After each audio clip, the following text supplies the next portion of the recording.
ఆయన స్థాయిలో ఈయన ఎమ్మెల్యే అంత చిన్న క్యారెక్టర్ కాబట్టి అంత పెద్దగా స్పందించాల్సిన అవసరం లేదు. మేము ఉన్నాం కదా. అంటే అందరు కలిసి ఉంటారా? అందరు కలిసి కబ్జాల మీద పోరాడతారా, లేదా అందరు కలిసి పంచుకుంటారా? నల్లా జయశంకర్ గౌడ్, వివేక్ గౌడ్, కోన శ్రీశైలం గౌడ్. అంటే రాజకీయాలు వచ్చేసరికి ఫైనల్ ఎలక్షన్ వచ్చేసరికి కోన శ్రీశైలం గౌడ్ మెడకాయ పట్టుకుని అప్పట్లో వివేక్ గౌడ్ సంచలనం చేశారు ఒక డిబేట్లో, ఒక ఛానల్ డిబేట్లో. ఎండ్ ఆఫ్ ది డే జనాల్ని డైవర్ట్ చేసి రావడమే కుత్బుల్లాపూర్లో గౌడ సామ్రాజ్యం యొక్క ఒక ఉంటుంది.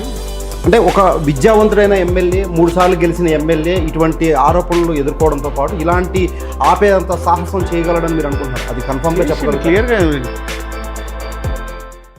అంటే యాక్చువల్గా మీరు చేసే ఆరోపణలన్నీ వ్యక్తిగత ఆరోపణలే తప్ప ప్రజానేకంలో ఇంప్లిమెంటేషన్ అయ్యే ఆరోపణలు కాదు అని మేము అన్నాం అనుకో, మీరు దానికి ఏం చెప్తారు? నేనేం చెప్తున్నాము, ఇప్పుడు 307 కబ్జాలు ఉట్టిగినాయని. ఇప్పుడు 307లో అబీద్ అనే వ్యక్తి కానీ ఆయనతో పాటు ఉన్న వ్యక్తి ఆయననే ఖుద్ చెప్పిండు మీడియా ముందల.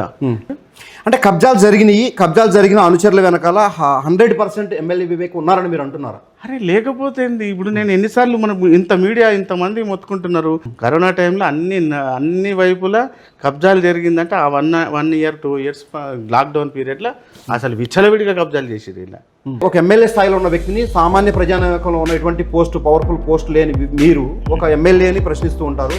భూ కబ్జాల వెనక ఉన్నారని ప్రత్యక్షంగా పరోక్షంగా మీరు చెప్తూ ఉన్నారు. ఇటువంటి నేపథ్యంలో మీ స్థాయి వ్యక్తే అంతగా స్పందిస్తే ఒక ఎంపీ స్థానంలో ఉన్నటువంటి ఈటెల రాజేందర్ ఎందుకు ఎమ్మెల్యే మీద ఏనాడు స్పందించరు? మరొకసారి రాజీనామా చేసి మళ్ళీ రమ్మని చెప్పి, అంటే ఒకటోసారి, రెండోసారి, మూడోసారి, 4ోసారి నమ్మరు అంటారా? 2వ వరకే ఒక్కొక్క కాలనీకి ఒక ప్రశ్నించే గొంతుగా తయారు చేస్తున్నాం. అప్పుడంటే కూడా మనకి కొంతమంది మీడియా వాళ్ళు సపోర్ట్ చేశారు. చాలామంది మనకు గుర్తుపెట్టుకోవాల్సింది అవసరం ఏంటంటే, మీడియా వాళ్ళు నాకు బాగా సహాయం చేస్తున్నారు.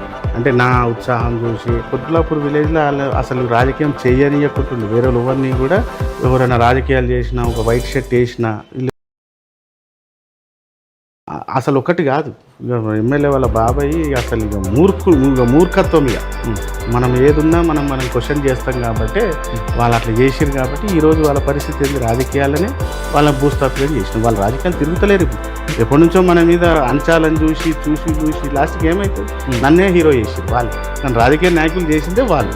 ఇప్పుడు డబ్బులు కట్టాలి, 2nd ఫ్లోర్ వేస్తే ఒక తారీఖు ఉంటుంది, 3rd ఫ్లోర్ వేస్తే ఒక తారీఖు ఉంటుంది. ఇప్పటికి కూడా స్టిల్ కార్పొరేటర్ లేకున్నా వాళ్ళకి డబ్బులు ఇవ్వాల్సిందే.